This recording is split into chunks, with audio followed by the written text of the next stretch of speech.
રાજસ્થાનના પૂર્વ deputy CM અને કોંગ્રેસના વરિષ્ઠ નેતા મંગળવારે ચૂંટણી પ્રચાર દરમિયાન અલગ જ રંગમાં જોવા મળ્યા. પ્રચાર દરમિયાન તેણે 51 મીટર લાંબી પાઘડી પહેરીને લોકોના દિલ જીતી લીધા. રાજસ્થાનમાં કોંગ્રેસના નેતાઓ પાઘડીને સહીક તરીકે જુએ છે, ત્યારે સચિન પાયલટ રાજસ્થાનમાં ચૂંટણી પ્રચાર દરમિયાન હર હંમેશ માટે રાજસ્થાની સાફામાં જોવા મળે છે. મંગળવારે પણ જ્યારે પ્રચાર માટે તેઓ ગયા ત્યારે કોંગ્રેસના એક કાર્યકર્તાએ તેમને સાફા આપ્યો હતો અને આ સાફો 51 મીટર લાંબો હોવા છતાં સચિન પાયલટે એકદમ સરસ રીતે પોતાના માથા પર બાંધ્યો હતો. પાયલટની આ અદાએ કાર્યકર્તાઓ અને લોકોના દિલ જીતી લીધા હતા. પ્રચારમાં આવેલા લોકોને સચિન પાયલટનો આ લુક ખૂબ જ પસંદ આવ્યો હતો અને હાલમાં પણ તેમનો એક વિડીયો સોશિયલ મીડિયા પર વાયરલ થઈ રહ્યો છે. સ્ક્રીન પર જોઈ શકો છો, સચિન પાયલટને 51 મીટર લાંબો સાફો આપવામાં આવી રહ્યો છે જે તેઓ બાંધી રહ્યા છે, જે જોઈ અને કાર્યકર્તાઓમાં અને લોકોમાં ખૂબ ખુશી જોવા મળી. અને સામાન્ય રીતે રાજસ્થાનમાં સાફો એટલે કે ત્યાંની સહી સમાન કહી શકાય છે અને બાહેંધરી સમાન સાફાને ગણવામાં આવે છે. આગળ સમાચાર ભાવનગરથી. ભાવનગરમાં મહુવાથી કોંજડી ગામનો રસ્તો છેલ્લા 5 વર્ષથી ન બનતા ગામ લોકોએ ચૂંટણી બહિષ્કારની ચીમકી ઉચ્ચારી છે. મહુવા તાલુકાના લગભગ 10 જેટલા ગામને જોડતો રસ્તો છેલ્લા 5 વર્ષથી ખખડધજ હાલતમાં છે. આજ રોજ ગામના લોકો દ્વારા બેનરો સાથે વિરોધ દર્શાવવામાં આવ્યો હતો અને આ સમસ્યાનું વહેલી તકે નિરાકરણ આવે તેવી ગામ લોકોની માંગ ઉઠી છે. જો વહેલી તકે નિરાકરણ નહીં આવે તો ઉગ્ર આંદોલનની ચીમકી પણ ઉચ્ચારવામાં આવી છે. છેલ્લા 5 વર્ષથી આ રોડ બાબતે અમે અવારનવાર ઘણા બધાને રજૂઆત કરેલી છે. ઘણા એમ કહે છે કે રોડ મંજૂર થઈ ગયો છે ઉપરથી, તેમ છતાં આજ સુધી હજી રોડનું કામ કાંઈ ચાલુ કર્યું નથી. અને આ રોડને હિસાબે છેલ્લા ઘણા વર્ષોથી વિદ્યાર્થીઓ મહુવા જવા માટે અપડાઉન કરતા હોય, કોલેજમાં જતા હોય, સ્કૂલે જતા હોય. આવું ને આવી રીતે રહેશે તો આખું ગામ વતી, કોંજલી ગામ વતી ચૂંટણીનો બહિષ્કાર કરવામાં આવશે. અમારે વારંવાર રોડની રજૂઆત કરવા છતાં 5 વર્ષથી અમારા ગામનો રોડ બન્યો નથી, એટલે આ ચૂંટણીમાં અમે મતદાનનું બહિષ્કાર કરશું જ્યાં સુધી અમારો રોડ નહીં થાય ને ત્યાં સુધી. અમે છેલ્લા 5 વર્ષથી આ રોડ માટે હેરાન થઈએ છીએ.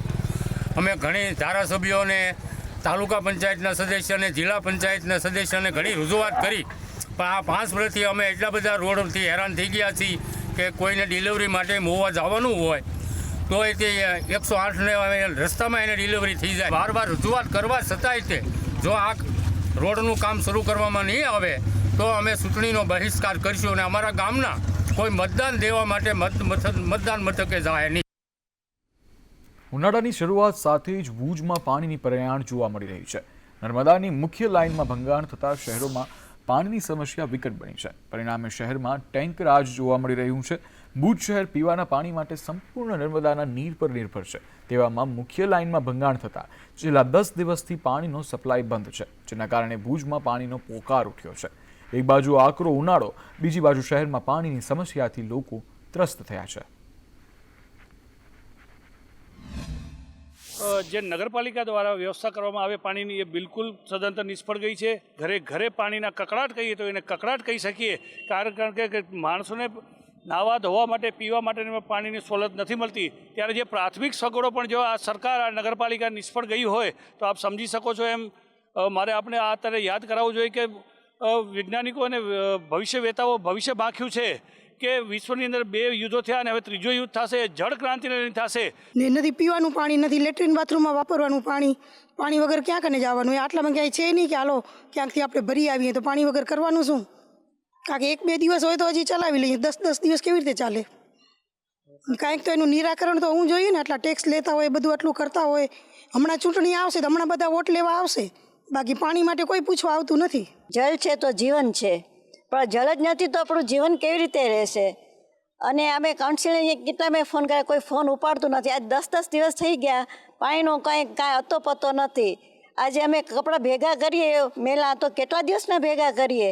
અને નગરપાલિકાનું તંત્ર, જે ચીફ ઓફિસરને નલ સે જલ યોજનામાં રાષ્ટ્રપતિ એવોર્ડ મળે છે, તો કઈ રીતે એવોર્ડ મળ્યો? હજી નલ સે જલ યોજનાનું કોઈ ઠેકાણું નથી, કોઈ લાઇનનો નથી ટેસ્ટિંગ કર્યા, અને એવી રીતે એવોર્ડ આપવામાં આવે છે. અને કોણ છે આની અંદર કે ચીફ ઓફિસરને બચાવવાવાળા? એને ખુલ્લા પાડવા જોઈએ.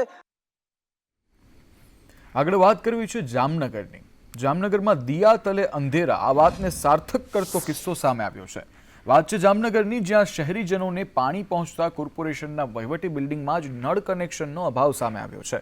કચેરીમાં કામ કરતા અધિકારીઓ સ્વખર્ચે પાણી મંગાવવા મજબૂર બન્યા છે. શહેરના ઘણા બધા વિસ્તારોમાં પાણીની સમસ્યાઓની તંત્રને અનેક ફરિયાદો મળતી હોય છે. આ સમસ્યાઓનું નિરાકરણ તો નથી આવતા, પરંતુ ખુદ મનપાની 4 માળની કચેરીમાં સમસ્યા હોવાની ચોંકાવનારી હકીકત સામે આવી છે. બિલ્ડિંગમાં આસિસ્ટન્ટ કમિશનર સહિતની તમામ પેટા શાખાઓમાં સ્ટાફ રોજ બહારથી વહેંચાતું પાણી મંગાવીને પીવે છે, જેનું બિલ ખુદ અધિકારીઓ ચૂકવે છે. વર્ષ 2005માં બનેલી સરકારી ઇમારતના દરેક માળમાં 4 બાથરૂમ અને ટોયલેટ છે, જેમાં પાણીની વ્યવસ્થા બોર દ્વારા કરવામાં આવી છે. પીવા માટે આ પાણીનો ઉપયોગ નથી કરતા. મોટી વાત તો એ છે કે તંત્ર પાસે ખુદની જ પાણીની લાઈન નથી. આ બાબતે સંદેશ ન્યૂઝે વાત કરતા અધિકારીએ જાણ કરી કે ભીનું સંકેલવા પ્રયાસો કરી રહ્યો છે એવું લાગી રહ્યું હતું. જ્યારે સંદેશ ન્યૂઝે તેની સાથે વાત કરી ત્યારે ભીનું સંકેલવા માટે તેઓ પ્રયાસ કરી રહ્યા હોય તેવું જાણવા મળ્યું અને જણાવ્યું કે આવી કોઈ સમસ્યા નથી અને જે સ્ટાફને અહીંનું પાણી નથી ફાવતું તે લોકો બહારથી પાણી મંગાવે છે. લાલ બંગલામાં પાણી દેવા આવું છું. મહાનગરપાલિકા. એક આરોગ્ય શાખામાં દઉં છું, એક ભૂ ગટર શાખામાં અને એક સોલિડ વેટ, એક એકાઉન્ટ અને કેશબારીમાં. 28 બોટલ ને 5 જગ લઈ આવું છું. બધી અહીંયા છે. બની શકે ક્યારેક કંઈક પાવરનો ઇસ્યુ હોય તો બંધ હોય, બાકી જનરલી બંધ રહેતું નથી, બધું ચાલુ જ છે. નવા બિલ્ડિંગમાં પણ આરો છે, ફાયર સ્ટેશન બિલ્ડિંગમાં પણ આપણા આરો છે, ત્યાં પણ ચાલુ છે. અમુક ઓફિસમાં અધિકારીના રૂમમાં પણ હોય છે આરો, એ પણ ચાલુ છે અત્યારે ચાલુ કન્ડિશનમાં. એ કોઈ પોતાની પર્સનલ ન ફાવે ને લાવે તો મને આઈડિયા નથી, પણ આપણું જે પબ્લિકનું જનરલ છે તે ચાલુ છે.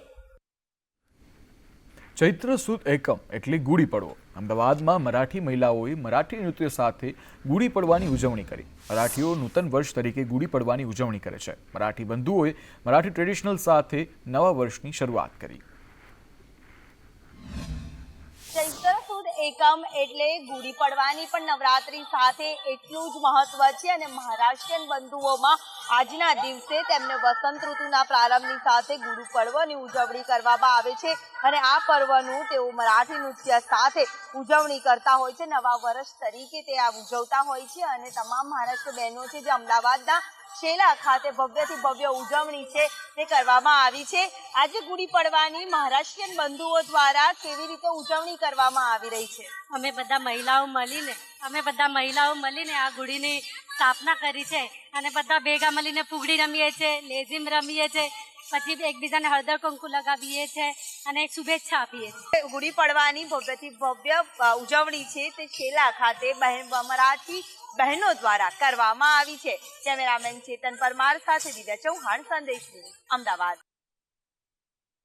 ચૈત્રી નવરાત્રીનો પ્રારંભ થતાં મા આદ્યાશક્તિના મંદિરો ભક્તોથી ઉભરાઈ રહ્યા છે. ત્યારે પ્રથમ નોરતે શક્તિપીઠ અંબાજી મંદિરને રંગબેરંગી લાઇટોથી શણગારાયું હતું. સમગ્ર મંદિર ઇન્ટેલિજન્ટ લાઇટ અને sharpy light, VOS light, warm light, RGB light વગેરે લાઇટોથી ઝગમગી ઉઠ્યું હતું. આ સાથે જ અંબાજી મંદિરમાં ભક્તોની ભારે ભીડ પણ જોવા મળી હતી અને ભક્તો દ્વારા મા આદ્યાશક્તિના આશીર્વાદ લેવા માટે પણ ભક્તો ત્યાં ઉમટ્યા હતા અને એક આશીર્વાદ માટે, ઝલક માટે તેઓ ત્યાં આવી પહોંચ્યા હતા.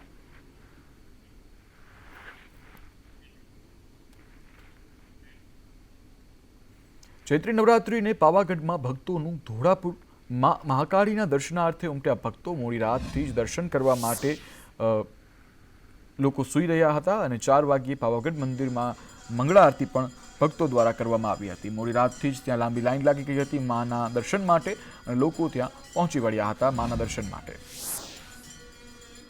ચૈત્રી નવરાત્રિના પ્રથમ દિવસે પાવાગઢમાં ભક્તોનું ઘોડાપુર ઉમટી આવ્યું છે. મા મહાકાળીના દર્શનાર્થે ભક્તો ઉમટી આવ્યા હતા અને મોડી રાતથી જ લોકો ત્યાં લાઈન બનાવી અને માના એક નાનકડા એવા દર્શન માટે ત્યાં લાગી ગયા હતા અને તેઓની ભક્તિ કહી રહી છે કે તેઓને કઈ રીતે આપ ટીવી સ્ક્રીન પર જોઈ શકો છો કે તેઓની ભક્તિ જે છે તે ટીવી સ્ક્રીન પર સામે જ દેખાઈ રહી છે. કાલિકા માતાજી મંદિર પાવાગઢ ખાતે આજે સવારે 4 વાગે ચૈત્રી નવરાત્રિનો શુભારંભ થયો અને દિવ્ય વાતાવરણની અંદર મહાકાલીની આરતી કરી અને જયઘોષ કરવામાં આવ્યો. આખા વિશ્વમાં રહેતા કાલી ભક્તોને આ ચૈત્રી નવરાત્રિની ખૂબ શુભકામનાઓ મંદિર ટ્રસ્ટ દ્વારા હું પાઠવું છું. અને અમે આસ્થા કે મહાકાળીના દર્શન કરવાથી સારું પ્રમાણ થાય છે. અને 3 વર્ષ નાનપણથી હું આવું છું, ત્રીજા ધોરણ ભણું છું ત્યારથી પાવાગઢ, અને એને આનંદ લઈને અને અમે પગપાળા યાત્રા સંઘ લઈને આવીએ છીએ સંદેશર. જિલ્લા વહીવટીતંત્રે પાવાગઢ ખાતે વ્યવસ્થાઓ અને તૈયારીઓ કરી છે. પાવાગઢ ખાતે ઘણી મોટી સંખ્યામાં દર્શનાર્થીઓ આવતા હોય છે, એટલા માટે તમામ પ્રકારની તૈયારીઓ આપણે કરી લીધી છે. તમામ ટીમો ચુસ્તપણે એને આદેશો આપી દેવામાં આવ્યા છે અને તૈયારીઓ પણ કરી લીધી છે. મોટી સંખ્યામાં જે દર્શનાર્થીઓ આવે છે એને ધ્યાનમાં રાખીને ત્યાં કોઈ પણ પ્રકારની ટ્રાફિકની અગવડ લોકોને ના પડે એના માટે એસટી તરફથી વધારાની બસોની વ્યવસ્થા કરી છે. ત્યાં 60થી ઉપર એસટી બસો આ દરમિયાન તલેટીથી લઈને માચી સુધી દર્શનાર્થીઓને લઈને જશે. વાતાવરણને લઈ હવામાન વિભાગની આગાહી સામે આવી છે, જ્યાં આગામી 3 દિવસ કચ્છમાં હીટવેવની આગાહી કરવામાં આવી છે. સૌરાષ્ટ્રના દરિયાકાંઠાના વિસ્તારમાં અકળામણ અનુભવાશે.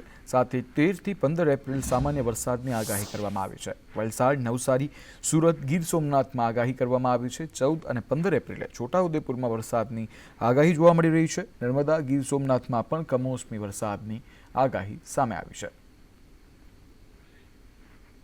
આગામી 3 દિવસ કચ્છમાં હીટવેવની આગાહી કરવામાં આવી છે. સાથે 13થી 15 એપ્રિલે સામાન્ય વરસાદની આગાહી કરવામાં આવી છે.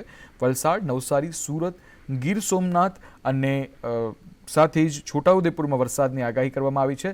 જો કે 14 અને 15 તારીખે 14 અને 15 એપ્રિલે છોટાઉદેપુરમાં વરસાદની આગાહી છે અને 13થી 15 એપ્રિલે સુરત, નવસારી, વલસાડ, ગીર સોમનાથમાં આગાહી છે અને નર્મદા અને ગીર સોમનાથમાં કમોસમી વરસાદની પણ આગાહી કરવામાં આવી છે. गुजरात स्टेट के लिए डे 1 से डे 4 तक ड्राई वेदर प्रिवेल करेगा और डे 5 और डे 6 डे 7 की बात करेंगे तो आइसोलेटेड प्लेसेस पे लाइट रेन होने का पूर्वानुमान दिया गया है. और डे 5 की बात करेंगे जहाँ पे आइसोलेटेड प्लेसेस पे लाइट रेन होगी वो ज़िले हैं वलसाड़, नवसारी, सूरत. और डे 6 और डे 7 की बात करेंगे जहाँ पे आइसोलेटेड प्लेसेस पे लाइट रेन होने का पूर्वानुमान दिया गया है वो नर्मदा, छोटा उदयपुर, दाहोद. और हीट वेव की बात करेंगे तो कच्छ रीजन के लिए आने वाले 3 दिनों के लिए आइसोलेटेड पॉकेट्स में हीट वेव की वार्निंग दी गई है. और सौराष्ट्र और कच्छ के सौराष्ट्र रीजन के लिए डिस्कम्फर्ट कंडीशन आने वाले 3 दिनों तक प्रिवेल करेगी. જૂનાગઢના સક્કરબાગ ઝૂમાં 11 વર્ષની મહેનત બાદ ગીધ સંરક્ષણમાં ખૂબ મોટી સફળતા મળી છે. આ વર્ષે વલ્ચર બર્ડિંગ સેન્ટરમાં રેકોર્ડ બ્રેક રીતે ગીધના 5 બચ્ચાનો જન્મ થયો છે. ગીધના 5 બચ્ચાનો જન્મ થતાં જૂનાગઢનું વલ્ચર બર્ડિંગ સેન્ટર સમગ્ર દેશમાં આકર્ષણનું કેન્દ્ર બન્યું છે. રાજ્યના એકમાત્ર ગીધ બર્ડિંગ સેન્ટરના તબીબી અને અન્ય સ્ટાફની સખત મહેનતના પરિણામે વિશ્વમાં લુપ્ત થતી જતી ગીધની પ્રજાતિના સંરક્ષણમાં મોટી સફળતા મળી છે. આ સેન્ટરમાં છેલ્લા 11 વર્ષથી કુલ 26 જેટલા ગીધના બચ્ચાનો સફળતાપૂર્વક જન્મ અને ઉછેર કરવામાં આવ્યો છે. શક્કરબાગ ઝૂમાં છેલ્લા 11 વર્ષથી કાર્યરત ગીધ સંવર્ધન પ્રોગ્રામમાં આ વર્ષે ગીધના 5 બચ્ચોનો જન્મ થયો છે. અત્યારે શક્કરબાગ ઝૂમાં ટોટલ 51 ગીધ છે અને અગર આપણે છેલ્લા 11 વર્ષોની વાત કરીએ તો છેલ્લા 11 વર્ષોમાં 26 ગીધના બચ્ચાનો જન્મ થયો છે. ભાવનગરના ઘોઘા ખાતે વર્તેજ પરિષદના શતાબ્દી વર્ષની ઉજવણી કરવામાં આવી. આ પ્રસંગે ક્ષત્રિય સમાજ દ્વારા વિવિધ કાર્યક્રમોનું આયોજન કરવામાં આવ્યું હતું. ઘોઘા ખાતે વીર મોખડાજી દાદાની ડેરી ખાતે પૂજા અર્ચન કાર્યક્રમ યોજાયો હતો. આ પ્રસંગે કોંગ્રેસ પ્રદેશ પ્રમુખ શક્તિસિંહ ગોહિલ અને ભાજપ પ્રદેશ ઉપપ્રમુખ મહેન્દ્રસિંહ સરવૈયા સહિત ભાજપ અને કોંગ્રેસના આગેવાનોએ પોતાની હાજરી આપી હતી. આજના પાવન અને શુભ દિવસે ચૈત્ર નવરાત્રિનો પહેલો દિવસ છે ત્યારે ગોહિલવાડ રાજપૂત સમાજના માનનીય પ્રમુખ સાહેબ અને પ્રમુખ સાહેબની હાજરીમાં અન્ય વડીલો, સમાજના હોદ્દેદારો, નારી શક્તિ અને યુવાનો અમે બધા ઘોઘા તાલુકામાં આજે મહાકાલી મંદિરમાં દર્શન કરીને સમાજના કાર્યક્રમમાં એટલે ઉપસ્થિત છે કારણ કે આપણે વીર પુરુષ અને ઘણા માટે સમાજ જ નહીં પણ અન્ય સમાજો માટે દેવ પુરુષ કહેલાવી શકે એવા વીર મોખડાજી બાપુ અને પ્રજાવત્સલ્ય અને નામદાર મહારાજા શ્રી કૃષ્ણકુમારસિંહજીને યાદ કરવા માટે સમાજમાં શિક્ષણ વધે, સમાજમાં રહેલા વ્યસનો દૂર થાય, સમાજની જે જમીનો જે ખેડ્યા વગરની છે એને ખેડવાનું થાય, સમાજમાં રહેલી વિધવા માતાઓને કોઈ હેરાન ન કરે, આવા અનેક ઠરાવો થયેલા અને આના કારણે વર્ષે 100 વર્ષની પરિષદ ને આજ યાદ કરીને વીરપુરુષ મુખરાજી દાદા અને પ્રાતઃ સમયે મહારાજા કૃષ્ણકુમાર સિંહની પૂર્ણતિથિ નિમિત્ત સાથે 100 વર્ષની ઉજવણી કરી રહી છે. લોકસભા ચૂંટણીમાં વધુને વધુ લોકોની ભાગીદારી વધે તે માટે તંત્ર દ્વારા વ્યાપક પ્રયાસો હાથ ધરવામાં આવી રહ્યા છે. ગીર સોમનાથ જિલ્લાના કલેક્ટર દિગ્વિજયસિંહ જાડેજાએ વિવિધ ગામોમાં મતદાન જાગૃતિ કાર્યક્રમોનું આયોજન કર્યું હતું, જે અંતર્ગત તેમણે કોડીનારમાં પણ પગપાળા રેલી યોજીને લોકોને લોકશાહીના પર્વમાં ભાગ લેવા માટે અપીલ કરી હતી. સાથે સાથે કલેક્ટરના નેતૃત્વમાં જિલ્લા પોલીસે સંવેદનશીલ વિસ્તારોમાં ફ્લેગ માર્ચ યોજીને લોકોને શાંતિપૂર્ણ રીતે મતદાન કરવા માટે અપીલ કરી હતી. જિલ્લામાં મતદાનના દિવસે કોઈ અનિચ્છનીય ઘટના ન ઘટે તે માટે વહીવટીતંત્ર સંપૂર્ણ રીતે સજ્જ જોવા મળી રહ્યું છે.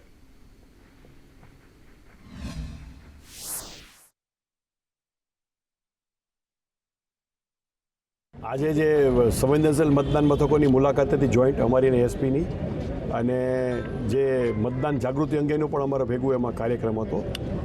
એટલે આજનો હેતુ એ છે કે લોકો જે 7મી મે આપણું મતદાન છે એમાં નિર્ભીકપણે ઘરની બહાર નીકળે અને પોતાનો કિંમતી મત છે એ આપે.